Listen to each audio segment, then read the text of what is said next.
Agak maju aja, Bu. Agak maju aja. Dengar tak? Kadang mati HP-nya. Nah, agak maju, Bu. Agak maju.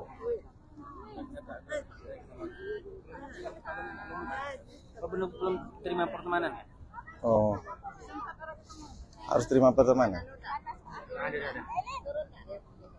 Kedengeran nggak? Tes. 1, 2, 3. Tes 1, 2, 3. Masuk. Masuk. Mana kan? Low. Tes 1, 2, 3. 1, 2, 3. Oh.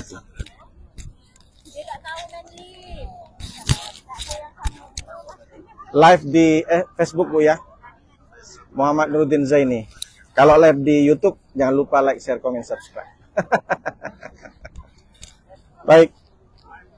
Bismillahirrahmanirrahim. Assalamualaikum warahmatullahi wabarakatuh. Bismillah, alhamdulillah, wassalatu wassalamu ala rasulillah Sayyidina Muhammadin ibni Abdullah wa ala alihi wa ashabihi wa man tabi'ahu wa mawalah.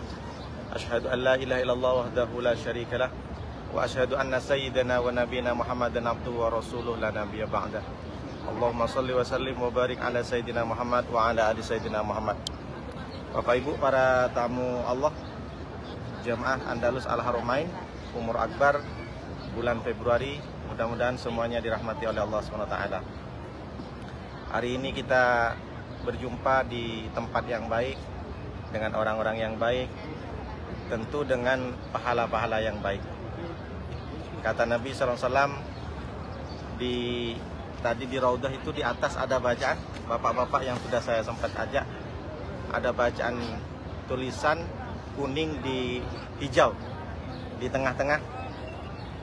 Salatun fi masjid hada, salat di masjid ini kata Rasulullah, afdaluh min salatin, lebih baik, lebih utama dari salat fi masiwahu, daripada masjid lain, illa Masjidil Haram, kecuali di Masjidil Haram. Jadi hadisnya sahih, ditulis di situ di atas dekat Raudah paling atas. Jadi kita sholat di sini itu sekali, maka dilipat gandakan pahalanya 1000 kali. Maka kata para ulama, sama juga halnya kita beramal baik di sini. Makanya ibu-ibu siapkan nanti wakaf Al-Quran. Kita saja yang baca Al-Quran, mangkora harfam yang kita bilang falahu asyron.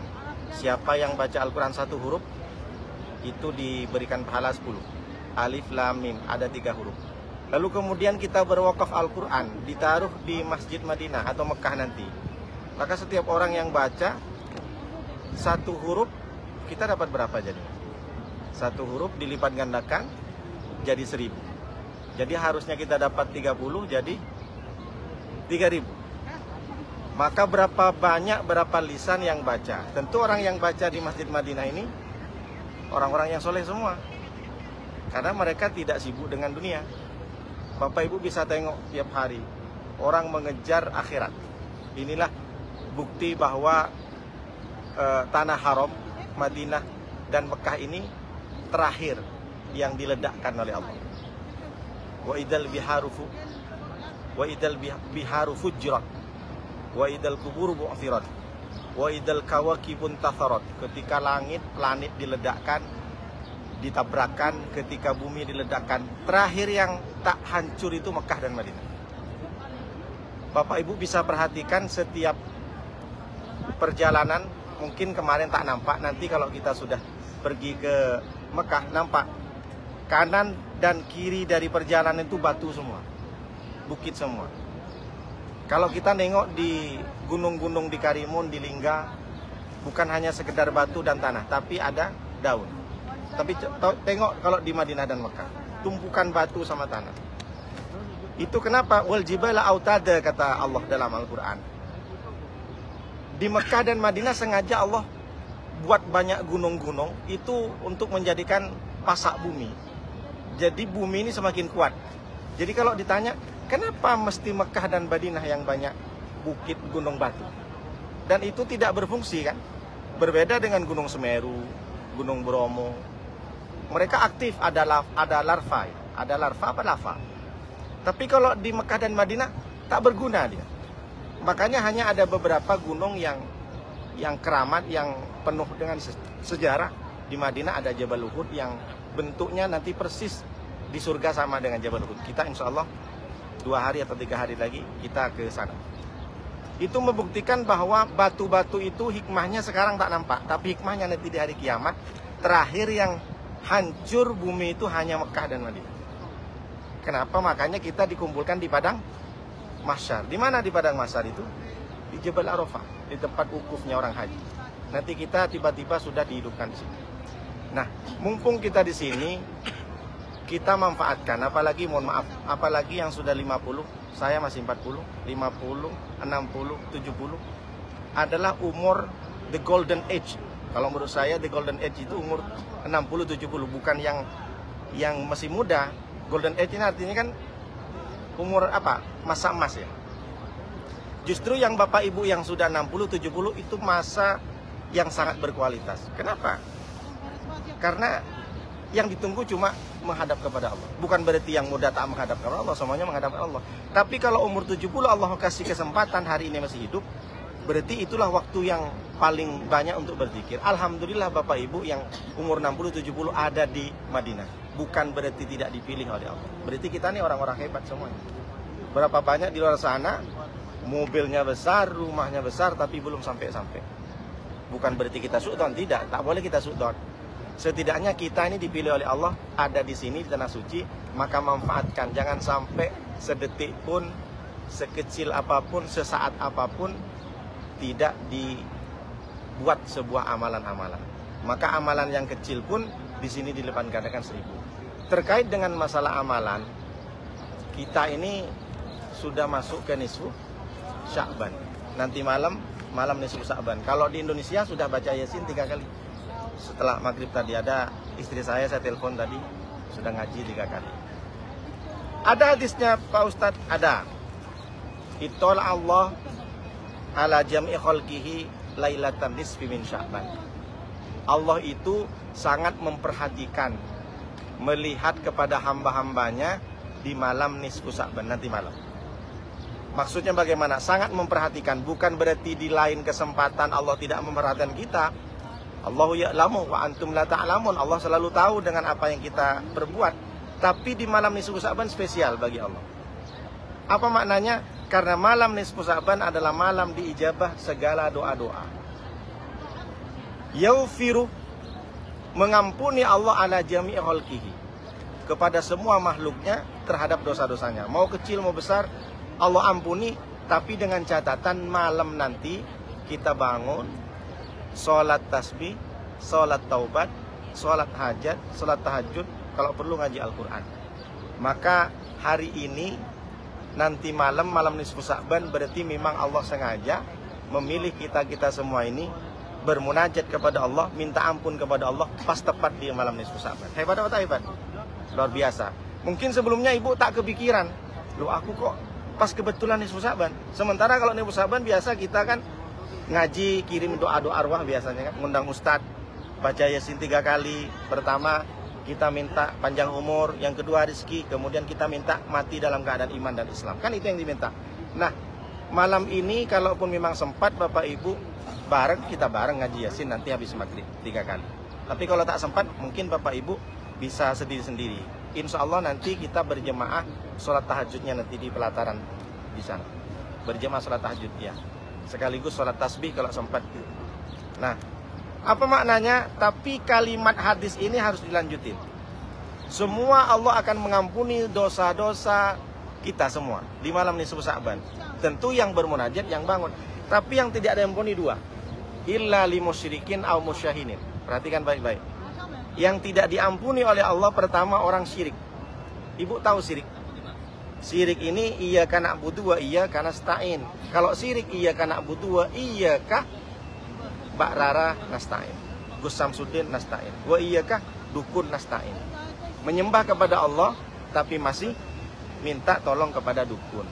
Menyembah kepada Allah tapi masih minta ke orang pintar, paranormal dan sebagainya. Sudah saya bahas kemarin, sempat kan? Jadi yang pertama yang tak diampuni oleh Allah, meskipun di malam nisfu Sya'ban dia tahajud, tapi dalam hatinya akidahnya masih dia tidak rusak, akidahnya masih percaya kepada selain Allah, maka dia tidak diampuni. Hati-hati, syirik kecil tuh banyak. Percaya kepada zodiak. Ibu tahu zodiak? Abang, kayaknya kita nggak berjodoh bang, nggak jadi kita nikah bang. Kenapa dek? Aku Pisces bang, abang Taurus. Kenapa tak berjodoh dek? Abang Taurus kambing kan? Aku Pisces ikan, mana mau kambing sama ikan? Ada kambing makan ikan. Ini kan percaya. Dulu waktu kecil pernah kan kita ditulis di buku harian nama Nuruddin bintang Sagittarius. Apa lagi? Pisces. Apa? Dulu kita itu tak terasa kita tuh dibodoh-bodohin sama koran. Nah, sampai orang sekarang percaya dengan sio. Sekarang sionya apa? Sio monyet. Kalau berdagang pasti laku. Monyet aja nggak percaya pak sama sio. Kita pula percaya sama sio monyet. Nah ini termasuk syirik. Syirik ini bukan keluar dari Islam, tapi membelah akidah kita, kepercayaan kita kepada selain Allah. Tidak fokus kepada Allah. Makanya dalam Al-Quran itu hudan lil muttaqin alladzina yu'minuna bil ghaibi. Orang yang bertakwa itu adalah yu'minuna bil ghaibi, beriman kepada gaib. Sekarang saya tanya, gaib itu apa Pak Ustadz? Allah nampak atau tak nampak? Tak nampak, berarti Allah gaib. Malaikat nampak atau tak nampak? Tak nampak. Ibu percaya ada malaikat? Kok bisa? Kok bisa percaya Bu? Karena diajarin Pak Ustadz waktu kecil. Kiraman katibin, malaikat selalu mencatat kita. Kemudian Nabi Muhammad apalagi? Pernah nampak kita wajahnya? Tak nampak. Nah, puncak daripada gaib itu adalah Allah Subhanahu wa taala. Kita ini umat yang hebat karena kita percaya kepada yang gaib-gaib. Termasuk setan sama jin kita pun percaya bahwa ada setan. Setan yuwaswisu fi sudurinas minal jinnati wan nas. Setan itu berbisik bukan melalui kuping, bukan berbisik bukan dari kuping, bukan dari mata, bukan dari hidung, tapi berbisik yuwaswisu fi sudurinas.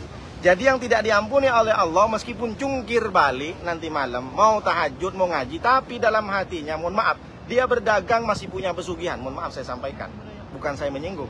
Saya tak tahu ibu berdagang apa enggak. Dia sujud berkali-kali, tahajud, sholat tasbih, sholat taubat, sholat hajat, sholat macam-macam, tapi dia punya dagangan masih punya pesugihan, maka tidak diampuni, tertolak. Mohon maaf, Allah cemburu. Berarti kamu ada selain aku dalam hatimu. Padahal semua kan innallaha ala kulli syai'in qadir. Semua yang terjadi di dunia ini adalah kekuasaan Allah. Makanya ketika kita berhasil, kita ucapkan la haula wala quwata illa billah. Segala upaya dan upaya ada hanya milik Allah. Tapi jangan gara-gara ini ibu besok tak kerja, bapak tak kerja, abang mau nggak berangkat kerja, la haula wala quwata illa billah. Semua rezeki dari Allah deh katanya. Jam 11 bangun dia, karena dari pagi tidur nggak mau kerja, karena percaya sama Allah. Pas bangun minta lapar deh, aku lapar deh, la haula wala quwata illa billah. Kenapa deh? Allah yang bikin kenyang, bukan nasi. Gimana kalau kayak gitu dibalas? Jadi jangan sampai salah, kita nih ahli sunnah wal jamaah. Al-insan bainal musayyar wal mukhayyar. Manusia itu diantara memilih dan tidak bisa memilih. Kita nih semua atas takdir Allah. Tapi ada takdir yang bisa milih, ada takdir yang tak bisa memilih. Apa takdir tak bisa milih Pak Ustadz? Ustadz Nuruddin dilahirkan dari orang Madura. Tak mungkin dan tak boleh nyalahkan saya kepada Allah. Ya Allah, kenapa saya kok nggak mancung macam orang Arab? Ya, mancung. Kenapa saya nih nggak dilahirkan dari orang Turki? Nih orang Turki mancung-mancung. Sampai mau meleleh kan nih kok. Uzbekistan. Ini adalah takdir Allah, tak bisa memilih. Yang bisa memilih gimana? Nah, sekali ini nih. Ada ibu-ibu, bapak-bapak yang tak ikut kajian mungkin karena nanti aja lah Pak Ustadz. Nah, dia bisa memilih ikut kajian atau tidak. Jadi ada takdir yang bisa milih atau tidak. Makanya ketika ada orang ditempeleng, sakit dia. Kenapa kok tempeleng? Dia bilang, ini takdir Allah. Nah, tak bisa seperti itu. Makanya ketika ada orang jahat, mohon maaf, orang berzina, pencuri, preman, peminum homer, pemain skater pakai judi, kemudian pembunuh. Semua yang saya lakukan ini atas kehendak Allah. Nah, itu namanya durhaka sedurhakanya sama Allah. Kenapa? Karena dia bisa memilih. Dia mau ke diskotik apa ke masjid. Ketika ibu-ibu nampak mall sama nampak masjid, lebih banyak kemana condongnya? Ke mall apa ke masjid? Nah, jadi ketika kita lewat di situ, mau ke mall apa masjid? Mau ke masjid. Kita bisa milih. Wa nafsi wa masawaha fa'alhamaha fujuraha wa taqwaha. Ada jalan fujur, ada jalan takwa. Jadi jangan sampai ada yang bilang katakan saya jahat nih Pak Ustadz karena Allah. Kenapa? Karena takdir semua yang terjadi di dunia ini atas kehendak Allah. Itu yang parah betul orang itu. Karena kita bisa memilih. Habis ini Bapak langsung ke hotel, langsung tidur atau masih nengok-nengok dulu. Habis ini Bapak ke toilet dulu atau ditahan aja dulu nanti toilet. Bisa pilih kan? Nah itu namanya kata Imam Hasan Al-Basri bahwa takdir ada bisa memilih dan tidak bisa memilih. Jadi jangan sampai disalahkan. Dulu saya pernah dengar dari kawan, saya nih suka sama perempuan nih karena Allah. Nah ini tak betul. Makanya saya sampaikan, wa nafsi wa masawaha fa'alhamaha fujuraha wa taqwaha. Faman zakah apa? Faman khaba man dasaha wa qad khaba man dasaha. Kadzabat Thamud bi tawaha idzin ba'as asqaf. Faqala lahum rasulullah wa. Jadi kita ini bisa suci karena kita berbuat baik. Kita ini jahat karena kita berbuat tidak baik. Jadi jangan sampai semua karena Allah. Nah, itu salah. Jadi jangan sampai nanti takdir semua ketika kita bermaksiat itu karena Allah, itu salah. Jadi yang pertama adalah syirik. Maka syirik, dosa syirik tak bisa diampuni oleh Allah SWT. Lalu yang kedua, musyahinin. Siapa musyahinin Pak Ustadz? Meskipun jungkir balik nanti malam minta ampun kepada Allah, tak diampuni oleh Allah karena dia masih bermusuhan dengan kawannya, masih dendam dengan teman sekantornya, masih gontok-gontokan dengan tetangganya, masih jengkel-jengkelan dengan kawan-kawannya. Ibu sudah minta maaf sama teman sekantor? Sudah Pak Ustadz. Sudah lahir batin sama Ustadz. Terus gimana kok ibu masih tanya Pak? Enak Pak Ustadz nengok mukanya. Itu belum selesai namanya. Jadi orang yang bermusuhan tidak akan bisa diampuni oleh Allah. Meskipun nanti malam kita nangis-nangis di hadapan Allah karena dosa kepada orang tak bisa kita minta ampunkan kepada Allah. Itu namanya musyahin, bermusuhan. Jangan sampai bermusuhan. Kita tiru Rasulullah SAW ketika pergi ke Taif. Rasulullah belum hijrah ke Madinah, beliau tuh dilempar batu berdarah-darah, tidak membalas. Padahal sudah datang malaikat Jibril. Muhammad, kalau sampai darahmu menetes itu ke tanah, aku ratakan Taif ini. Insya Allah besok lusa kita mungkin ke Taif. Nanti saya jelaskan di situ bagaimana cikal bakal Rasulullah sampai ke Taif. Kenapa mesti harus ke Taif? Karena Rasulullah sudah diembargo, meninggal bapaknya, meninggal pamannya, meninggal istrinya. Maka pergilah ke Taif, ingin mendapatkan secercah harapan. Tapi ternyata di sana tidak diterima dengan baik, bukan disambut dengan tola al-badru alaina. Maka nisfu Sa'ban nanti malam leburkan semuanya. Kalau memang ibu punya dosa, makanya ketika malam Sa'ban banyak yang minta maaf kan. Telepon orang kampung, termasuk anaknya juga, suami kalau yang tak sempat ikut ke sini, tetangganya, mohon maaf sebesar-besarnya, saya sedang lagi di Madinah. Ini malam nisfu Sa'ban, malam di mana amal kita akan disetor oleh malaikat kepada Allah, bukunya disetor. Jadi semua dosa-dosa kita akan diampuni oleh Allah, yang penting dengan niatnya baik. Lalu apa Pak Ustadz tips-tipsnya agar kita ini betul-betul bisa menyambut, bisa merasakan nisfu Sa'ban yang baik, apalagi mau Ramadan. Karena kata ulama, Rajab itu bulan menanam, nanam amal. Bulan Sa'ban adalah bulan menyiram. Jadi tanaman yang sudah kita tanam, kita sudah beramal, puasa, zakat, sedekah di bulan Rajab, di bulan Sa'ban ini waktunya menyiram agar tidak kering, dia tumbuh. Lalu kemudian yang bulan Ramadan bulan memanen. Tanaman yang ditanam, amal yang ditanam di bulan Rajab, kemudian disiram bulan Sa'ban, maka di bulan Ramadan dipanen. Tentu sebentar lagi kita akan masuk ke bulan Ramadan. Biasanya orang-orang di kampung kalau sudah masuk bulan Ramadan ngundang ustadz, ngundang anak yatim, datang ke rumahnya, doa arwah kan begitu. Minta ampun, dikirimi Fatihah kepada arwah-arwah yang sudah meninggal, mama ibu kita, muhasabah lah istilahnya. Kenapa? Karena kita akan kedatangan tamu agung, yang paling besar, yang paling agung, satu-satunya bulan yang disebutkan dalam Al-Quran. Syahrul Ramadan alladzi unsila fil Quran.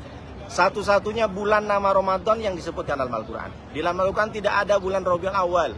Di dalam Al-Quran tidak ada Rabiul Akhir. Di dalam Al-Quran tidak ada bulan Syawal, bulan Sa'ban, bulan apa lagi? Bulan Muharram. Ibu tahu bulan Muharram apa? Bulan apa? Orang Jawa. Bulan Suro. Malam satu Suro. Ada filmnya Malam Satu Suro, Bu. Itu yang susana itu, Bang. Satenya, Bang, 300 tusuk.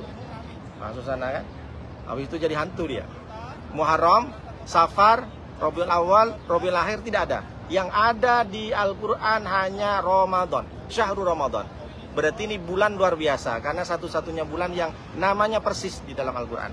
Maka apa saja Pak Ustadz yang perlu kita lakukan sebelum menyambut Ramadan? Mumpung ada di sini, kita perbaiki hubungan kita dengan Allah. Apa salah satunya Pak Ustadz? Bertobat. Kenapa bertobat Pak Ustadz? Kita kan tak punya dosa. Ketika Bapak Ibu bilang tak punya dosa, disitulah berdosa. Karena Nabi Adam aja punya salah. Makanya kita nih ada di dunia karena cikal bakalnya dari bapak pertama kita Nabi Adam. Mestinya kita di surga semua. Tapi itu termasuk bukan sebuah dosa besar bagi Nabi Adam. Namanya juga manusia ingin menunjukkan bahwa manusia itu tidak akan luput dari dosa dan salah. Jadi hari ini Bapak Ibu yang merasa tidak punya dosa, di situ Bapak Ibu berdosa. Semua orang berdosa, apalagi Nuruddin. Terlalu banyak cakapnya di mana-mana. Jadi yang pertama Pak Ustadz tipsnya bertobat. Tobat itu ya ayyuhalladzina amanu tubu ilallahi taubatan nasuha. Apa artinya tobat? Kembali. Kembali ke mana? Ke jalan yang benar. Jalan yang benar siapa? Jalan yang benar itu ada jalan Allah. Sama dengan Pak Asril. Pak Asril bareng kami tadi subuh. Pas nih. Kami duluan. Tapi Pak Asril masih betulin sepatu dan kaosnya. Lupanya tertinggal. Setelah kami sudah antri makanan tadi, saya pun sudah pegang makanan sama telur 2 pagi-pagi itu. Pak Ustadz, saya tersesat. Pak Asril di mana? Tak tahu Pak Ustadz, hotel sama semua. Nah, ini namanya tersesat. Maka saya bilang, tunggu Pak Asril. Kalau bisa Pak Asril nggak usah kemana-mana. Kalau bisa Pak Asril balik lagi. Nah, ketika kita masuk ke jalan yang salah, itu namanya dosa. Nah, maka ketika ada orang, Pak, Bapak salah, bukan ke sini Pak, balik lagi Pak. Balik ke jalan yang tadi simpang Pak. Nah, kita balik itu namanya tobat. Selama ini kita tersesat, maksiat mata, maksiat tangan, maksiat bibir, maksiat kaki dan segala macam. Selama ini kita tersesat, maka kembalilah. Kembali ke jalan yang benar. Nah, itu namanya taubat. Jadi kalau ditanya, taubat itu apa artinya? Kapok Pak Ustadz. Karena banyak orang, saya udah taubat Pak Ustadz, kenapa? Dulu kan kamu pernah judi. Iya Pak Ustadz, tapi saya kapok. Kenapa? Ditangkap polisi. Saya taubat. Itu bukan taubat namanya. Ibu, kenapa ibu sekarang udah nggak bergosip lagi? Aduh Kak, taubat Pak Ustadz. Kenapa? Udah dipukul saya sama suami Pak Ustadz. Nah, berarti dia taubatnya karena dipukul suami. Pencuri pun, kenapa kamu nggak mencuri lagi? Saya taubat Pak Ustadz. Kenapa? Habis saya Pak Ustadz. Ditangkap polisi, dipukul Pak Ustadz. Berarti dia taubat bukan karena Allah. Itu namanya kapok, bukan taubat. Harus dibedakan. Jadi taubat itu kembali kepada jalan yang benar. Tabayyatubu. Kembali ke orang yang benar. Bagaimana caranya Pak Ustadz? Bukan hanya sekedar ya Allah saya tobat, saya tobat, saya tobat. Enggak. Ada caranya orang tobat. 3, kata Rasulullah. Ma min muslimin yudnimu dzamban. Tidaklah seorang muslim ketika dia berdosa. Ketika dia sudah merasa berdosa, mau lisan, mau mata, mau tangan, mau kaki, maka kata Rasulullah, tipsnya yang pertama adalah summa yatatahharu, mandi tobat. Bapak Ibu pernah mandi tobat? Pernah. Pernah. Nawaitul ghusla li taubati sunnatan li ta'ala. Pak Ustadz, seperti apa mandi taubat Pak Ustadz? Ya mandi Pak, mandi seperti mandi besar Bu. Mandi besar kayak mana Pak Ustadz? Ibu berapa anaknya? 5. Anak 5 belum pernah mandi besar. Itulah masalahnya Pak Ustadz. Oh tak betul. Mandi besar sama dengan mandi ketika ibu sudah suci dari haid. Karena hadasnya hadas besar. Tapi cuma di sini niatnya lit taubati. Pakai gayung apa pakai ember Pak Ustadz? Terserah Bu. Jadi mandinya pakai gayung terserah. Nyemplung ke dalam Pak Ustadz, apalagi tak masalah, lebih bagus. Emang ibu punya kolam? Ada Pak Ustadz. Jadi kalau mandi besar pakai kolam boleh. Boleh di sungai Pak Ustadz, boleh. Sungainya mana? Sungai mana? Di Lingga ada sungai besar. Mana Lingga? Di Karimun ada sungai besar.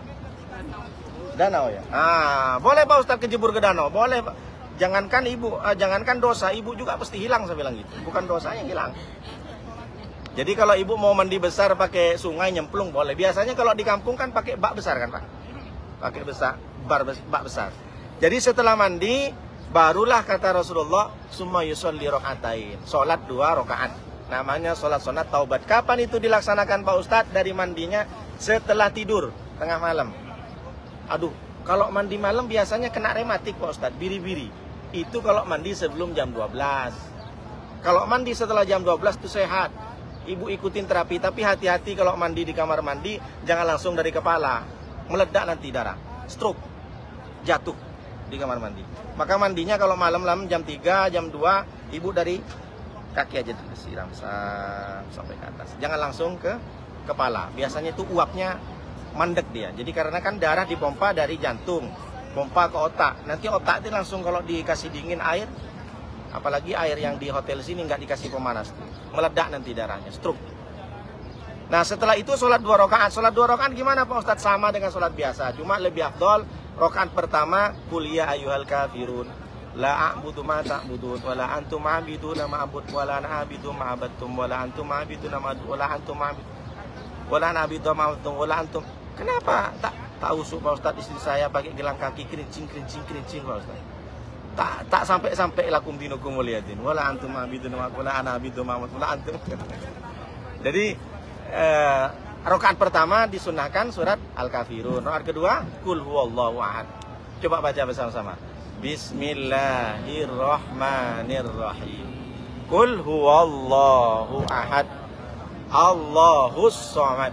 Lam yalid wa lam yakul lahu kufuwan ahad. Artinya kenapa Bu disunahkan sholat sunat itu rakaat pertama Qul ya ayyuhal kafirun dan Qul huwallahu ahad. Di situ kita diajarkan tentang akidah, tauhid, mentauhidkan Allah.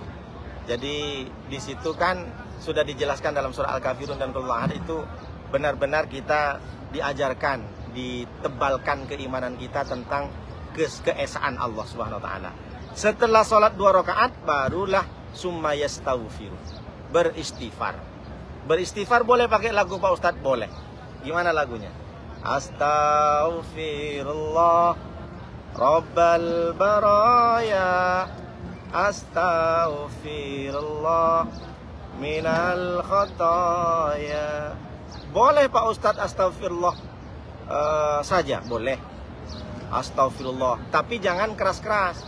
Kalau ibu-ibu biasanya malam-malam setelah sholat taubat kemudian istighfar, jangan keras-keras sampai teriak-teriak astagfirullahaladzim, ampuni dosa saya ya Allah. Suami dengar, kata suami, adik kamu kok kayak banyak dosa. Iya aku banyak dosa bang. Perasaan kita langsung nikah deh, nggak pacaran. Aku dulu pernah sama anak Pak Lurah bang. Tak boleh sebutin. Atau si suaminya juga teriak-teriak, kenapa kamu kok teriak-teriak istighfar? Banyak kali dosamu. Iya banyak. Sama siapa dosamu? Sama anak Pak RT katanya. Jangan. Suami kalau punya rahasia, istri punya rahasia, tak usah ceritakan kepada suami. Sepreman-premannya suami, badannya kekar, berotot, tapi kalau dengar masa lalu istri tak mampu juga, tak tahan. Maka seorang istri tak perlu ceritakan tentang masa lalunya. Cukup ibu-ibu dengan Allah Subhanahu wa taala kalau memang pernah ada dosa. Suami juga begitu, tak perlu ceritakan kepada istrinya. Istighfar ada tadi yang nanya Pak Asril ya. Yang paling bagus istighfar adalah Sayyidul istighfar. Coba kita baca sama-sama. Bismillahirrahmanirrahim. Allahumma anta rabbi la ilaha illa anta khalaqtani wa ana ala ahdika wa wa'dika a'udzubika min syarri ma sana'tu abu'u laka bi ni'mati wa abu'u laka alayya faghfirli fa innahu la yaghfiru dzunuba illa anta. Allahumma anta rabbi la ilaha illa anta khalaqtani wa ana ahdika wa ana alaika wa ahdika mastata'tu a'udzubika min syarri ma sana'tu abu laka bi ni'matika alayya wa abu bi dhanbi faghfirli fa innahu la yaghfiru dzunuba illa anta. Panjang Pak Ustadz, panjang. Di mana kita tahu Pak Ustadz? Di Google. Silakan Ibu ketik. Kalau tak hafal itu kan dibakar juga nanti. Nah, silakan Bapak Ibu istighfar. Insya Allah tips yang ketiga ini secara rohani, secara fisikly. Jadi cara bertobat memperbaiki hubungan dengan Allah secara fisikly 3. Yang pertama mandi tobat, yang kedua sholat sunat taubat, yang ketiga beristighfar. Ini secara fisik. Tapi kalau secara rohani, secara kejiwaan, secara hati ada 3 juga. Yang pertama an-nadamu. An-nadamu itu menyesal. Alat dambi, menyesal terhadap dosa yang pernah dilakukan. Jadi kalau menyesal itu berarti dia ketika ingat masa lalunya dia nangis. Ketika ingat masa lalunya dia merasa sedih. Sekarang beda. menceritakan masa lalunya sampai di podcast, masuk ke YouTube. Saya dulu waktu masih gadis, glowing, kaki ini mulus, saya pakai rok pendek. Ini tengok nih foto saya nih masih gadis. Semua laki-laki kelepek. Nah, ini namanya berarti bukan menyesal, bangga dengan dosa. Saya dulu waktu di kampung belum tobat aku dulu, preman semua orang takluk kepadaku, takut dengar suaraku nangis dia. Nah, ini namanya bangga dengan dosa, berarti dia belum bertobat. Orang bertobat ini ketika ingat masa lalunya nangis, bukan senang. Sekarang kan banyak ketika nengok fotonya masa lalu kan, mantap ya aku dulu ya, kumis begini, rambut pun panjang katanya. Bangga dengan dosa itu namanya bukan menyesal, bukan tobat. Tobat ini kalau kita ingat masa lalu kita nangis. Maka kalau kita tidak hadirkan dengan rasa penyesalan itu, maka belum masuk kategori bertobat. Yang kedua, Ustaz Sulfan, engkau Ustaz. Nanti lanjut dengan Ustaz nanti ya. Jadi yang kedua itu setelah kita menyesal dengan dosa kita tidak ingin kembali kepada dosa yang sama. Dan itu termasuk halawatul iman, manisnya iman. Ayyakroha ayyauda fil kufri. Hendaknya seorang mukmin yang beriman itu adalah benci kembali kepada kekufuran, kepada dosa yang lalu, kepada dosa yang sama. Kama yukdafu finar, sebagaimana mereka juga benci kalau mereka dibakar di api neraka. Jadi kita jangan sampai kembali kepada dosa yang sama. Dulu pernah kita mencaci maki orang, jangan sampai kita caci maki orang. Maka kenapa? Kalau kita masih melakukan dosa yang sama, salah dan dosa yang awal yang udah kita tobat kembali lagi. Jadi misalkan seorang pencuri, dia bertobat tapi mencuri lagi, maka dosa mencuri sebelumnya itu datang lagi. Jadi harusnya dia dihapus nol, macam Pertamina, dimulai dari nol Pak ya, gitu kan. Itu macam Pertamina kan. Kita sudah tobat mencuri, kita sudah kembali ke nol, tapi kita mencuri lagi, maka dosa yang tahun lalu yang mencuri itu tambah. Jadi harusnya dia dosanya 1 misalkan, karena dosa mencurinya kembali lagi menjadi 1001. Nah, maka jangan sampai kita melakukan dosa yang sama sebelumnya. Dan yang ketiga, tentu kita ridho dengan ketetapan Allah. Makanya kita selalu berdoa, anak-anak kecil mengaji itu, raditu billahi rabba wa bil islami dina wa bi muhammadin nabiyya wa rasulah. Pertama, menyongsong, terutama di bulan nisfu Sya'ban, menyongsong Ramadan, perbaiki hubungan kita dengan Allah. Yang kedua, perbaiki hubungan kita dengan saudara, dengan teman. Dengan cara apa? Silaturahmi. Alhamdulillah, Bapak Ibu, saya ini sudah silaturahmi dengan Bapak Ibu. Karena ada silaturahmi, ada silaturahim. Kalau silaturahmi, tidak ada hubungan kekerabatan. Saya kenal sama Ibu, bukan ada hubungan ipar, besan, sepupu, dua pupu. Tapi kalau silaturahim, Ibu lebaran pergi ke ponakan, pergi ke mertua, pergi ke sepupu, pergi ke besan, itu namanya silaturahim. Makanya diambil dari kata rahim. Rahim ini kan ibu yang punya. Kalau laki-laki punya rahim, tentu dipermasalahkan, dipertanyakan. Bisa pula laki-laki hamil, ternyata dia bukan laki-laki tulen, transgender. Kan ada kan di media sosial laki-laki hamil. Sebenarnya dia bukan laki-laki, tomboy dia. Ya karena ada rahim. Rahim itu cuma perempuan yang punya. Dan rahim itu sakoktur rahim min ismi. Saya ciptakan rahim itu, kata Allah di hadis kutsinya, dari namaku. Kenapa? Karena seorang ibu ini kasih sayangnya sepanjang masa. Kalau kasih sayang bapak sepanjang jalan. Gimana sih? Kasih ibu sepanjang, kasih ayah sepanjang apa? Galah bu ya. Nah, kalau ada anak kejebur ke sumur, kalau ditengok sama ibu, ibu loncat. Kalau anak kejebur, bapak yang nengok, bapak masih mikir mana tangga. Karena kasih sayang ibu ini luar biasa kepada anak. Kenapa? Karena ibu merasakan bagaimana anak itu lahir dari rahim ibu. Makanya satu-satunya makhluk manusia yang bisa punya jantung 2 itu seorang ibu. Kenapa? Ketika dicek sama dokter, kalau ibu hamil, itu kan 2 jantungnya. Kalau yang jantung ibu kan bek, bek. Kalau jantung bayi kan bek, bek. Jadi bunyinya bek, bek, bek, bek. Kalau sudah 5 bulan kan. Itu kalau 1. Kalau kembar anaknya 5, pak bik buk nih. Jadi hebat kan?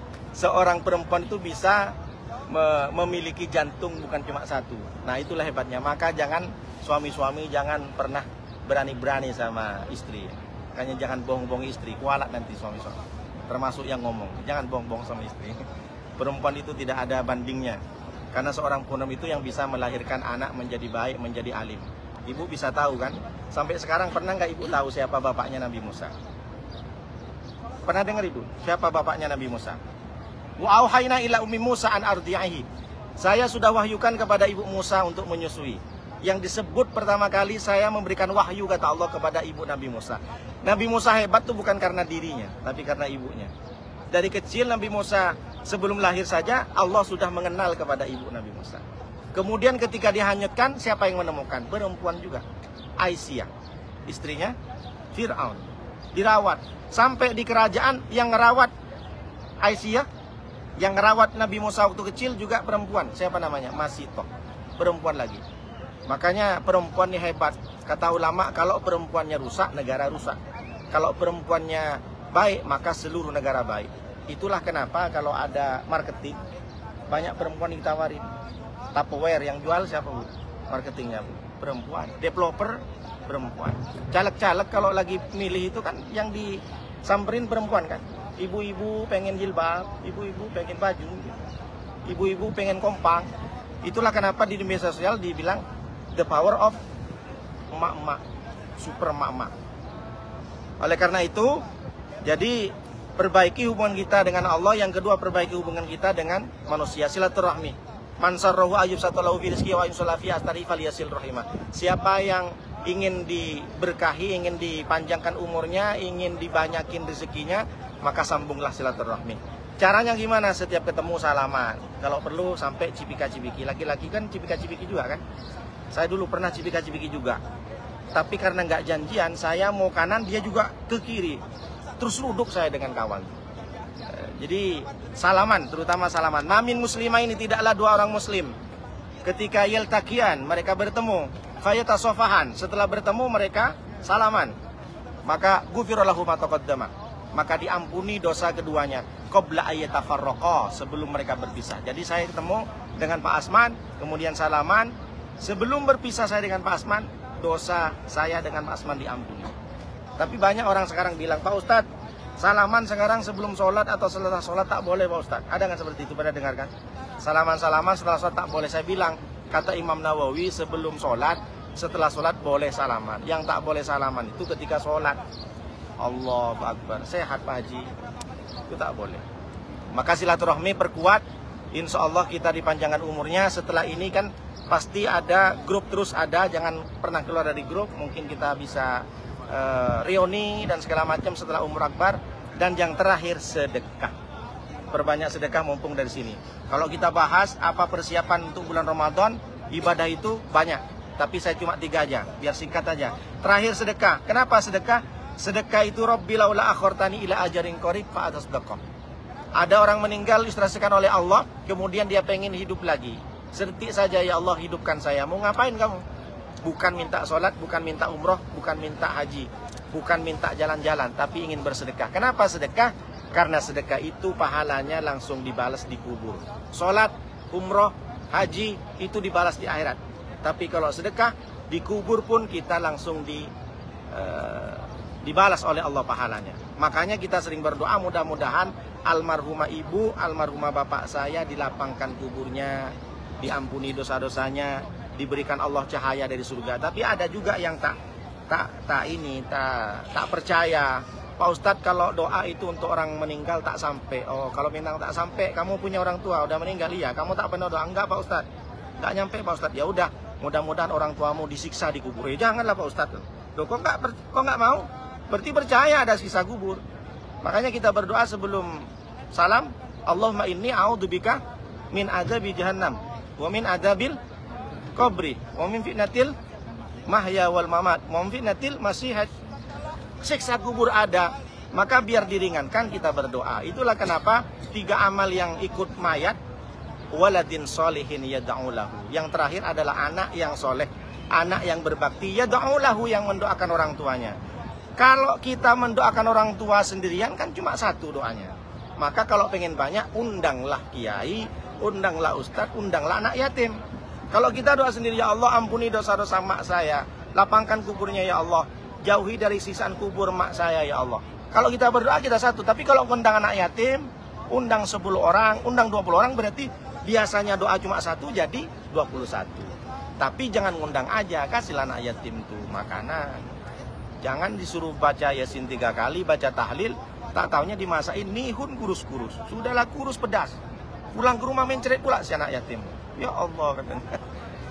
Jadi sudahlah anak yatim suruh baca Yasin 3 kali, dikasih mihun yang pedas. Ini namanya bukan nolak bala, mendatangkan bala. Jadi sedekah itu jangan pelit-pelit. Apa salah satunya Rasulullah menyampaikan kepada sahabat, ayyukum malu wardi abba ilahi mimmalihi. Kalian tahu nggak? Kalau saya tanya kepada kalian, lebih suka, lebih cinta kepada harta warismu atau harta dirimu? Misalkan saya tanya ke ibu-ibu, ibu-ibu lebih mencintai harta ibu atau harta ahli waris ibu? Nggak paham ya? Nah, coba saya tanya begini. Misalkan ibu punya duit 100 juta. Amin, Bu. Punya aminnya tak yakin pula. Ibu punya duit 100 juta. 1 juta ibu taruh atau kasih ke masjid atau dikasih ke anak yatim. Tinggal berapa, Bu, duitnya? 99 juta. Mohon maaf, mudah-mudahan panjang umur. Meninggal ibu, siapa yang dapat 99 juta? Ibu tak punya anak, punya suami. Bini baru, Bu. Kalau suaminya masih muda. Iya kan? Ibu punya gelang emas, punya gigi emas, punya gelang kaki, punya apa lagi? Punya subang anting, ditaruh di lemari. Meninggal ibu. Ibu tak punya anak, suami masih muda. Jatuh ke siapa emas itu? Ah, ya. Yang punya emas cepatlah kasih ke masjid sama anak yatim. Jangan simpan-simpan. Misalkan kalau ibu punya anak laki-laki 2, seperti saya punya anak laki-laki 2. Suami ibu agak tua, maka emas, baju yang 3 lemari di rumah, kira-kira siapa yang dapat? Mantu perempuan ibu. Kalau baju perempuan tak mungkin dipakai anak ibu laki-laki. Makanya ibu kalau punya anak mantu perempuan, jangan sering marah. Kata mantunya, terserah lah kok mak, merepet aja kok mau. Ibu misalkan, mau. Kata si mantu perempuan, kok tengok nanti ya, kok mampus kok ambil semua bajumu. Macam mana kali? Ibu mungkin ketawa pulang ke Indonesia, betul juga kata Pak Ustadz. Ah, bagus aku racun pula mantu perempuan ini. Jangan, Ustadz pula tersangka nanti. Jadi kata Rasulullah, kalian lebih mencintai harta ahli waris kalian atau harta diri kalian? Maka kalau ibu punya 100 juta, 1 juta dikasih ke masjid, 99 juta itu milik siapa? Ahli waris. Yang milik ibu mana? 1 juta. Maka yang dibawa ibu sampai ke akhirat 1 juta atau 99 juta? 1 juta. Maka ibu kalau saya tanya, lebih cinta yang 99 juta atau yang 1 juta? 1 juta. Kalau ibu lebih sayang 1 juta, harusnya ibu lebih banyak daripada ahli waris. Biar daripada aku, nanti anakku tak mendoakanku, mending aku sedekahkan. Maka ibu-ibu jangan pelit kepada hartanya sekarang. Pulang ke rumah, buka semua lemari itu. Nah, lemari kan banyak baju. Bilang sama suaminya, abang aku belum punya baju, padahal tinggal lemari. Ntar lagi lebaran bang, beli baju lagi bang, couple bang katanya. Padahal tinggal lemari. Ibu jangan banyak-banyak simpen. Kita nggak tahu mati. Bukan berarti saya mendoakan ibu mati, tidak. Orang meninggalkan tak nengok akte kelahiran kan. Ada orang kata malaikat maut ini masih sehat nih. Enggak. Ada orang sehat segar bugar, Dr. Ozi namanya di Trans TV dulu. Sudah dokter kesehatan, meninggal hanya gara-gara main futsal. Jadi apa maknanya? Kalau ibu sedekah 1 juta, berarti ibu menyelamatkan ibu 1 juta. Kalau ibu sedekahnya cuma 2.000, 2.000 itulah yang dibawa. Jadi yang ketiga ini, sebelum kita masuki Ramadan, perbanyak sedekah. Kalau ibu di rumahnya 4 orang misalkan, berarti kan 4 piring. 1 piringnya 20.000. Kali 4, 20 berarti 80. Maka sediakan setiap hari 160.000. Untuk siapa Pak Ustadz? Kasih ke orang untuk takjil nanti bulan puasa. Kalau ibu habisnya sehari 100.000, siapkan duit 100.000 lagi. 100.000 untuk kita bersama, 100.000 untuk kasih ke masjid, nanti mungkin takjil. Kalau ibu bisa memberikan buka puasa di bulan Ramadan, maka ibu dapat pahala 1 orang kali puasa tanpa mengurangi puasa orang itu. 3 ini insya Allah menjadi bekal kita untuk menghadapi bulan Ramadan, bulan yang agung. Kita ini semua dihadapkan di bulan Ramadan masih hidup, 2 alasannya. Boleh jadi yang pertama karena kita terlalu banyak dosa, sehingga kita dihidupkan di bulan Ramadan. Kalau bukan Ramadan nggak diampuni dosamu Nuruddin. Maka yang kedua, kenapa kita masih hidup di bulan Ramadan nanti? Karena mungkin kita terlalu baik. Banyak kebaikan yang kita lakukan, sehingga Allah menginginkan di bulan Ramadan, kebaikan itu terus berlanjut dan lebih banyak lagi. Jadi kalau ibu sekarang nih, bapak juga sekarang, husnudzon kepada Allah. Kenapa saya masih hidup? Berarti saya banyak dosa. Kalau bukan Ramadan, ada Lailatul Qadar, aku tak mungkin tak bisa diampuni. Kenapa saya masih hidup? Mungkin aku terlalu baik. Karena Allah menginginkan saya lebih banyak lagi sedekahnya. Itu saja bisa sampaikan, mudah-mudahan bermanfaat. Mungkin ditambah Ustaz Zulfan. Maka saya akhiri ini dulu.